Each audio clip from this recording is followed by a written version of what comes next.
videoaula sobre atualidades. O Enem está chegando, os vestibulares, concursos públicos da vida estão aí e você precisa ficar atento ao que anda acontecendo na geopolítica global. E é por isso que eu preparei mais um assunto muito interessante envolvendo o Oriente Médio.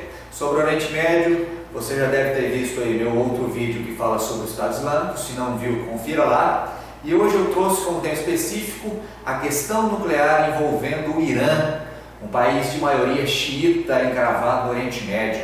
E é exatamente sobre isso que eu quero falar aqui agora com vocês, a questão nuclear iraniana. Você está preparado para me ouvir? Então vem comigo, regala os olhos e os ouvidos para o que eu vou te falar. Minha gente, olha só, para você entender todas as questões que cercam o Irã hoje, é preciso voltar um pouco na história daquele país, mais precisamente em 1979. Em 79 ocorreu no Irã a Revolução Xiita Iraniana. Lembre-se que até 79 o Irã era governado pela figura do Shah Reza Pahlavi.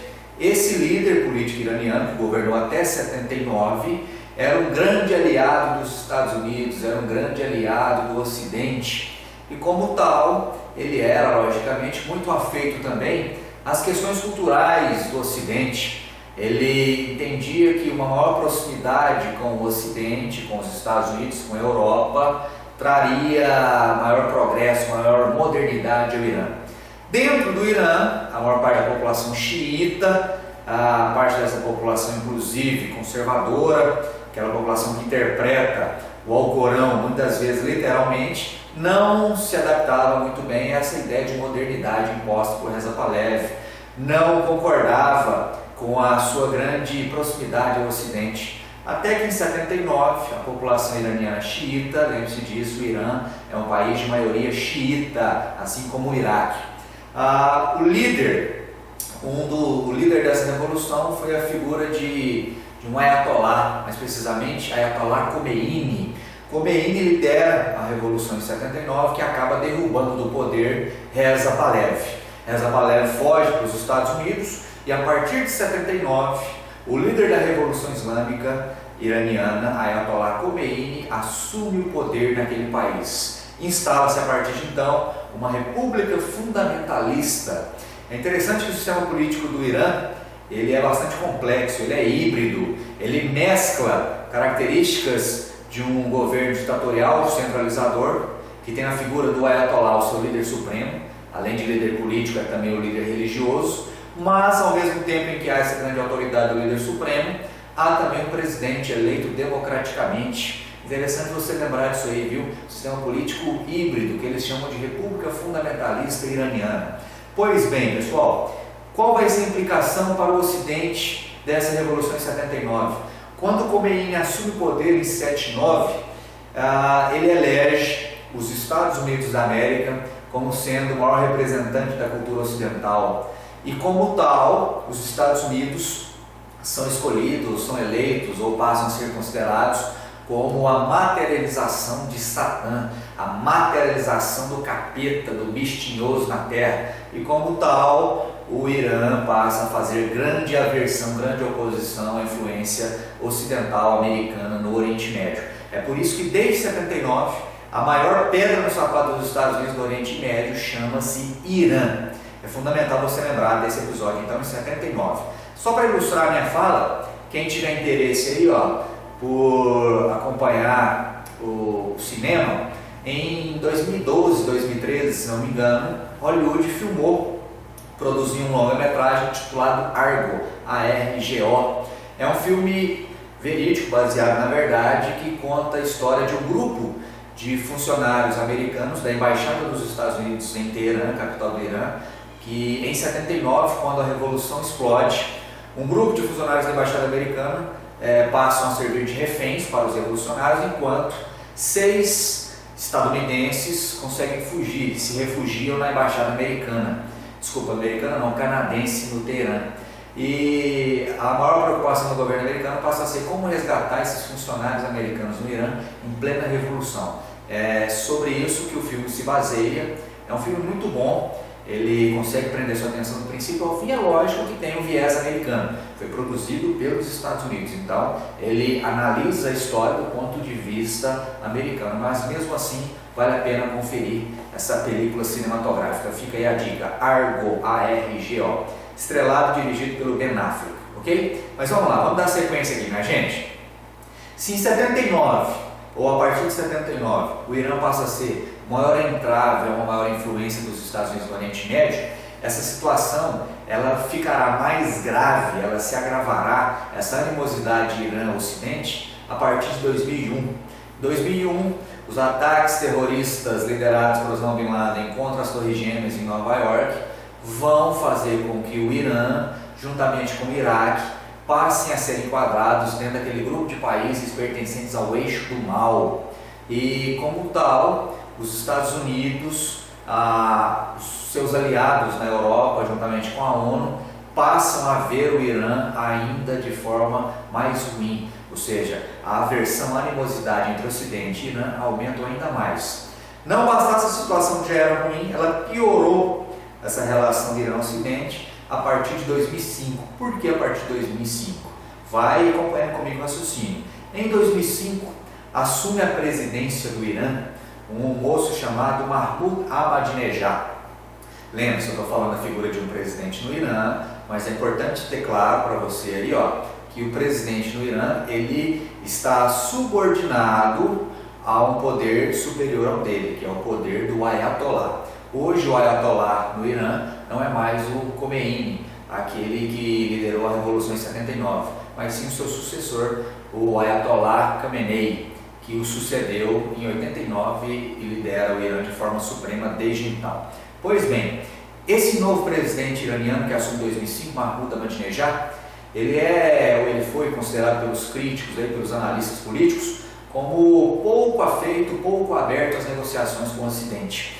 Tem uma postura bastante conservadora, bastante dura e nunca deu muitas brechas a uma reaproximação diplomática, por exemplo, com o Ocidente. Para piorar a situação, ele assume em 2005 e a partir de 2006 a comunidade internacional liderada pelos Estados Unidos, juntamente com a Agência Internacional de Energia Atômica, passam a acusar o Irã formalmente de desenvolver armamento nuclear. O Irã, logicamente, sempre negou essas acusações. O Irã diz mais ou menos assim, não, nós fazemos sim pesquisas nucleares, mas exclusivamente com fins pacíficos. O que os Estados Unidos, a ONU e essa Agência Internacional de Energia Atômica propuseram ao Irã, então, a partir de 2006? Irã, já que vocês fazem pesquisas nucleares exclusivamente com finalidades civis, pacíficas, deixe-nos verificar isso aí, deixe que agentes de nossas instituições adentrem o seu território para verificar suas instalações nucleares. O Irã nunca se abriu a isso, o Irã sempre se recusou essa abertura para fiscalização internacional. O que foi imposto então ao Irã desde 2006? Sanções econômicas comerciais.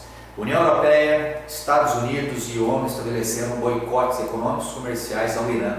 Esses boicotes, essas sanções atingem sobretudo as exportações petrolíferas iranianas. Ou seja, desde 2006, o Irã, que é um país com uma economia fortemente apoiada no petróleo, vem tendo suas exportações prejudicadas. Ou seja, o Irã vem enfrentando um grande sufocamento em sua economia, o que prejudica o país enquanto uma economia global e prejudica também a sociedade iraniana, que passa a sofrer as consequências destas sanções econômicas e comerciais.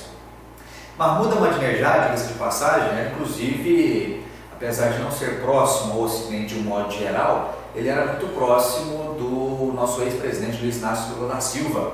Ele, inclusive, esteve no Brasil várias vezes visitando o presidente Lula, assim como Lula foi várias vezes ao Irã visitá-lo. Pelas fotografias você percebe isso aí, né? E aí você analisa, o nível das amizades do nosso ex-presidente. Que beleza! Mas enfim, pessoal, Ahmadinejad governa por 2 mandatos consecutivos, só que ele sai em 2013. Ao final de 2013, o seu mandato expira, o seu segundo mandato, e quem vence as eleições para sucedê-lo é um senhor, esse que aparece na fotografia, um senhor chamado Hassan Rouhani, que, para a felicidade do Ocidente, é muito mais aberto ao diálogo, muito mais aberto às negociações.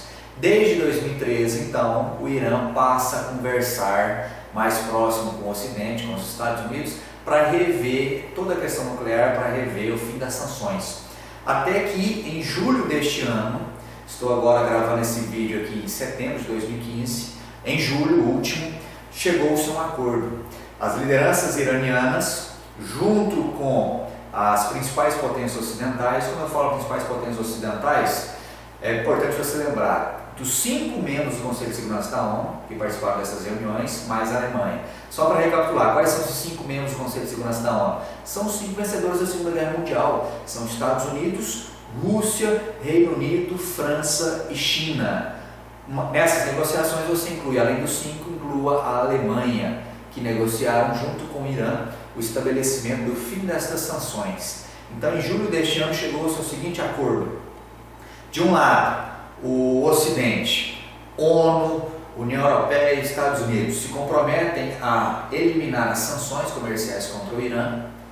Em contrapartida, o Irã se compromete a quê? O Irã se compromete a não desenvolver armamento nuclear e se compromete também a permitir a fiscalização internacional, abrir suas instalações nucleares para que agentes provenientes de outros países fiscalizem se de fato o Irã utiliza o urânio exclusivamente para fins civis, fins energéticos, fins medicinais, mas não para a produção de bomba nuclear. Então esse foi o acordo.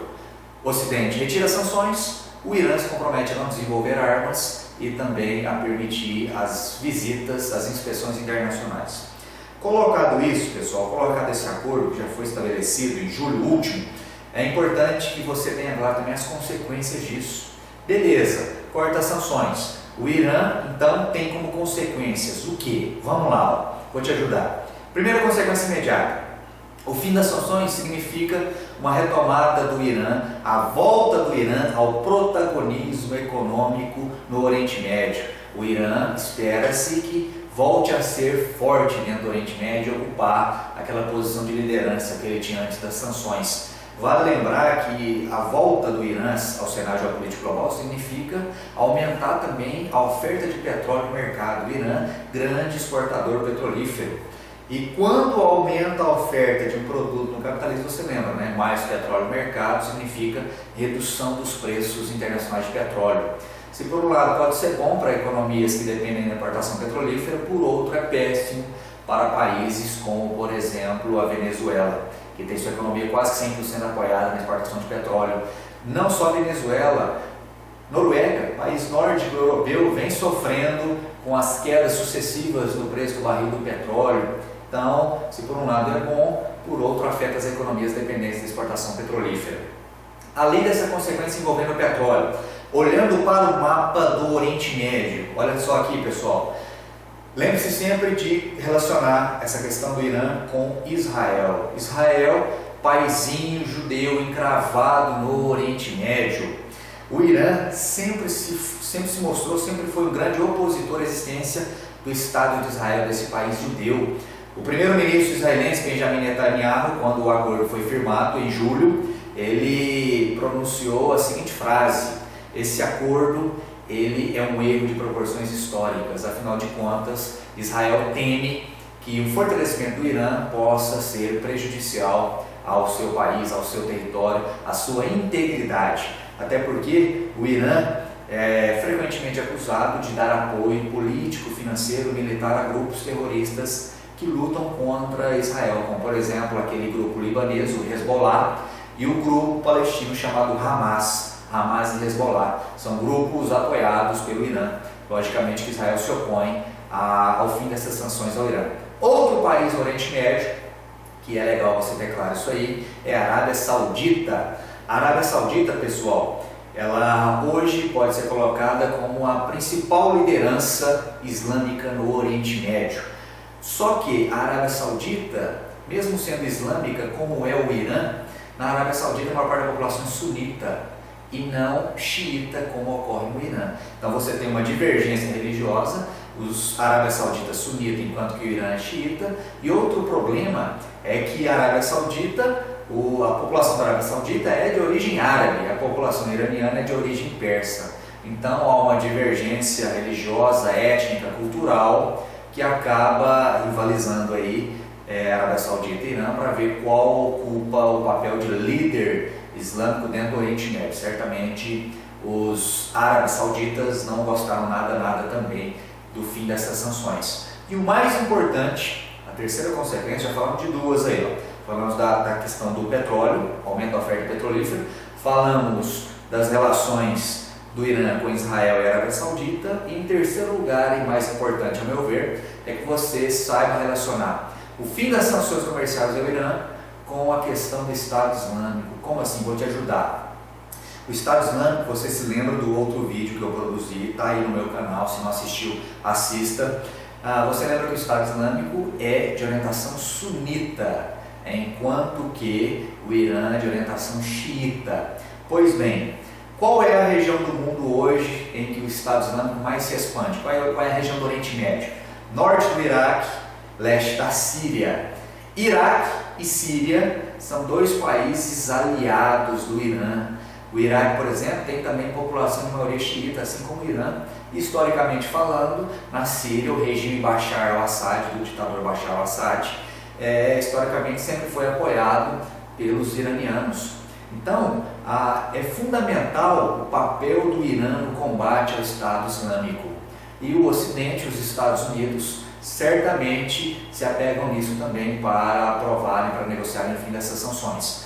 O papel que o Irã tem no auxílio ao Ocidente, ao combate a esse Estado Islâmico, é com certeza fundamental. Haja vista que os Estados Unidos, principalmente, não querem atuar diretamente no combate ao Estado Islâmico, pelo menos não por via terrestre. Os ataques têm sido somente aéreos por parte dos Estados Unidos. Então o Irã entra também como importante aliado ocidental no combate a esse grupo fundamentalista islâmico que é o Estado Islâmico, que vem assombrando o mundo, como você deve estar ouvindo aí nos noticiários, frequentemente é falado. Tá certo, pessoal? A ideia então é essa, é que você consiga compreender então principalmente as consequências que significam para a geopolítica global e do Oriente Médio da volta ao Irã ao protagonismo econômico e geopolítico naquela região, ok? Se tiver ficado alguma dúvida, você pode aí nos comentários colocar sua dúvida, que assim que possível eu responderei todos os questionamentos. Eu te agradeço, peço também que você curta minha página no Facebook, é só digitar lá Professor Gabriel Augusto, curta a página que sempre eu compartilho lá informações importantes, vídeos, e se você não se inscreveu ainda no meu canal no YouTube, a hora é essa. Deixa aí sua inscrição, compartilha, indica os vídeos para os seus colegas, e é isso aí, galera. Desejo sucesso para você nas provas e estamos aí para te ajudar. Obrigadão, um abraço e até a próxima. Valeu!